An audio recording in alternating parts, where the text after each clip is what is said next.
ആലപ്പുഴ അരൂരിൽ ഇടിമിന്നലേറ്റ് വയോധികൻ മരിച്ചു. അരൂർ കോടംതുരുത്ത് ചമ്മനാട്ട് തറയിൽ രവിയാണ് മരിച്ചത്. ഇന്ന് രാവിലെ 10 മണിയോടെയാണ് സംഭവം. വീട്ടിൽ നിന്ന് കുളിക്കാൻ പുറത്തെ ശുചിമുറിയിലേക്ക് പോകുമ്പോഴായിരുന്നു മിന്നലേറ്റത്. ഉടൻ ആശുപത്രിയിൽ എത്തിച്ചെങ്കിലും ജീവൻ രക്ഷിക്കാനായില്ല. ഫൈസൽ അസീസ് ആലപ്പുഴയിൽ നിന്ന് വിവരങ്ങളുമായി ചേരുകയാണ്. ഫൈസൽ, 10 മണിക്കാണ് ഇടിമിന്നലേറ്റ് മരണം ഉണ്ടായത് മനസ്സിലാക്കുന്നു. എങ്ങനെയാണ് ഈ സംഭവം? അതോടൊപ്പം തന്നെ അദ്ദേഹത്തിന്റെ മൃതദേഹം ഇപ്പോൾ എവിടെയാണ്? സംസ്കാര ചടങ്ങിലേക്ക് കടന്നോ? മഹേഷ്, ജില്ലയിൽ ആകെ കനത്ത മഴയാണ് ഇന്ന് ഉള്ളത്. ഇടിയും മിന്നലും ഒക്കെയുള്ള കനത്ത മഴയാണ് ഇന്ന് മുഴുവൻ രേഖപ്പെടുത്തുന്നത്.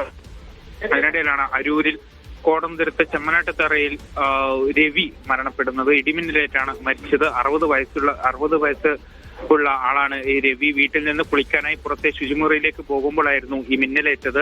ഇന്ന് രാവിലെ 10 മണിയോടെയാണ് സംഭവം. ഉടൻ ഈ തുറവൂർ ആശുപത്രിയിൽ എത്തിച്ചെങ്കിലും ജീവൻ രക്ഷിക്കാനായില്ല. കൺസ്ട്രക്ഷൻ തൊഴിലാളിയാണ് രവി. അദ്ദേഹത്തിന്റെ മൃതദേഹം ഇപ്പോൾ വീട്ടുകാർക്ക് വിട്ടുകൊടുത്തിട്ടുണ്ടെന്നാണ് അറിയുന്നത്. മഹേഷ്.